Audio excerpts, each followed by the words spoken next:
നഗരസഭയുടെ 2024-25 വർഷത്തെ പുതുക്കിയ ബജറ്റും 25-26 വർഷത്തേക്കുള്ള മതിപ്പ് ബജറ്റും വൈസ് ചെയർമാൻ രാമൻകുട്ടി പാങ്ങാട്ട് കൗൺസിലിൽ അവതരിപ്പിച്ചു. രാമൻകുട്ടി അവതരിപ്പിക്കുന്ന 10ാമത്തെ ബജറ്റ് എന്ന പ്രത്യേകത കൂടി ഈ ബജറ്റിനുണ്ട്. തിരൂർ നഗരസഭയുടെ 2024-25 വർഷത്തെ പുതുക്കിയ ബജറ്റും 2025-26 വർഷത്തേക്കുള്ള മതിപ്പ് ബജറ്റും വൈസ് ചെയർമാൻ രാമൻകുട്ടി പാങ്ങാട്ട് കൗൺസിലിൽ അവതരിപ്പിച്ചു. 72,15,707 രൂപ വരവും 59,15,64,852 രൂപ ചെലവും 12,84,50,855 രൂപ നീക്കിയിരിപ്പും കാണിക്കുന്ന മിച്ച ബജറ്റാണ് വൈസ് ചെയർമാൻ അവതരിപ്പിച്ചത്.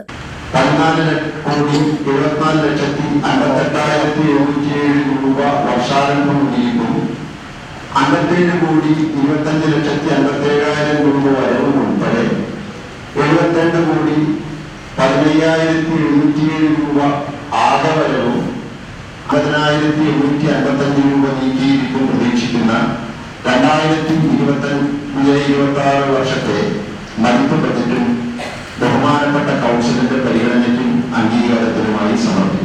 രാമൻകുട്ടി അവതരിപ്പിക്കുന്ന 10ാമത്തെ ബജറ്റ് എന്ന പ്രത്യേകത കൂടി ഈ ബജറ്റിനുണ്ട്.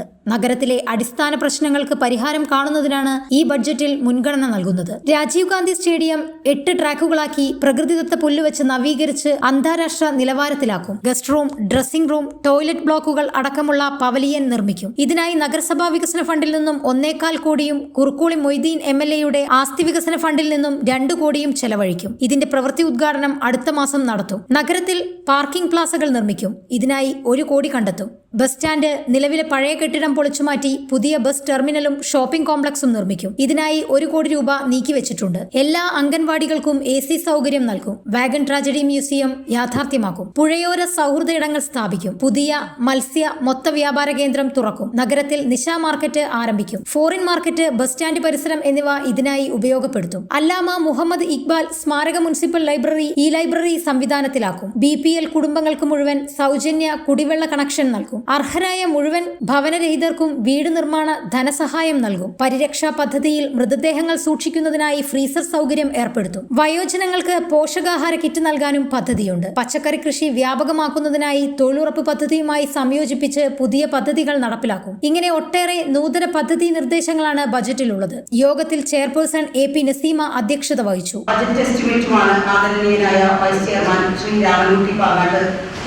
അവതരിപ്പിക്കുന്നത് ഒരു പ്രദേശത്തിന്റെ വികസനം എന്നത് കേവലം നിർമ്മാണ പ്രവർത്തനങ്ങളിലൂന്നി മാത്രമല്ല, നഗരവാസികളുടെ വിവിധ വിഭാഗങ്ങളുടെ ഉന്നമനം കൂടിയാവണം എന്ന തത്വം കൂടി കണക്കിലെടുത്തുകൊണ്ടുള്ള നിർദ്ദേശങ്ങളും ഈ ബജറ്റിലുണ്ട്.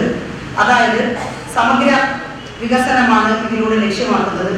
അപ്പോൾ ഈ ഭരണസമിതിയുടെ 5ാമത്തെയും അവസാനത്തേതുമായ ബജറ്റ് എന്ന നിലയിൽ കഴിഞ്ഞ 4 ബജറ്റുകളിലും വിഭാവനം ചെയ്ത ഒട്ടേറെ വികസന പദ്ധതികൾ പ്രാവർത്തികമാക്കാൻ കഴിഞ്ഞു എന്ന ചാരിതാർത്ഥ്യം കൂടി ഇവിടെ രേഖപ്പെടുത്തട്ടെ. ഒരിക്കലും നടക്കില്ല എന്ന് മുദ്രകുത്തി മാറ്റിവെച്ച പദ്ധതികൾ നടപ്പിലാക്കിയ ഒരു ഭരണസമിതിയാണിത് എന്നതിലും അഭിമാനമുണ്ട്. വികസന പദ്ധതികൾ നടപ്പാക്കുന്നതിൽ സഹകരിച്ച ഒട്ടേറെ വ്യക്തികളുണ്ട്, ഉദ്യോഗസ്ഥരുണ്ട്, ജനപ്രതിനിധികളുണ്ട്.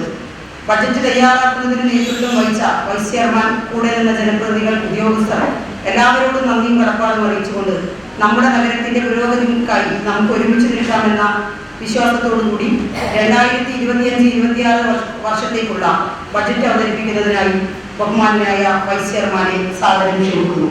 മരാമത്ത് സ്ഥിരം സമിതി അധ്യക്ഷൻ KK സലാം മാസ്റ്റർ ബജറ്റിനെ പിന്താങ്ങി. കൂടുതൽ ചർച്ചയ്ക്കായി വ്യാഴാഴ്ച വീണ്ടും കൗൺസിൽ യോഗം ചേരും. ഈ കൗൺസിലിന്റെ അവസാന ബജറ്റാണിത്. ബജറ്റ് പ്രസംഗത്തിൽ വൈസ് ചെയർമാൻ എല്ലാവർക്കും നന്ദി കൂടി പറഞ്ഞാണ് പ്രസംഗം അവസാനിപ്പിച്ചത്. പ്രത്യേകിച്ച് ഈ വർഷത്തെ നികുതി വരവ് 90% കടക്കുന്നു എന്ന ബഹുമതി കൂടി നഗരസഭയ്ക്കുണ്ട്. വികസന പ്രവർത്തനങ്ങൾക്ക് ആക്കം കൂട്ടാൻ നികുതിദായകർ നൽകിയ ഈ സഹകരണത്തിന് പ്രത്യേകം നന്ദി പറഞ്ഞു. നേരത്തെ യശശരീരനായ MT വാസുദേവൻ നായർക്ക് ആദരാഞ്ജലി അർപ്പിച്ചുകൊണ്ടാണ് പ്രസംഗം ആരംഭിച്ചത്. ബജറ്റ് അവതരണ വേളയിൽ വിവിധ കക്ഷി നേതാക്കളും ഉദ്യോഗസ്ഥരും മാധ്യമപ്രവർത്തകരും പങ്കെടുത്തു. AK Seythalikutty, PKK Thangal, Shaji, Govindankutty, Manaf Poonthala, Ravi Palliyeri, Yasar Payyoli, A Gopalakrishnan, municipal secretary Sini TN, municipal engineer Dhanya TV, revenue officer Arun Kumar എന്നിവർ പങ്കെടുത്തു. ന്യൂസ് 99 തിരൂർ. ഓരോ മുഹൂർത്തങ്ങൾക്കും അതിൻ്റെതായ സന്തോഷങ്ങളുണ്ട്. അതിൽ ചിലത് ഒരിക്കലും മറക്കാൻ പറ്റാത്തതും. Azad gold and diamonds, Thazhepalam, Tirur.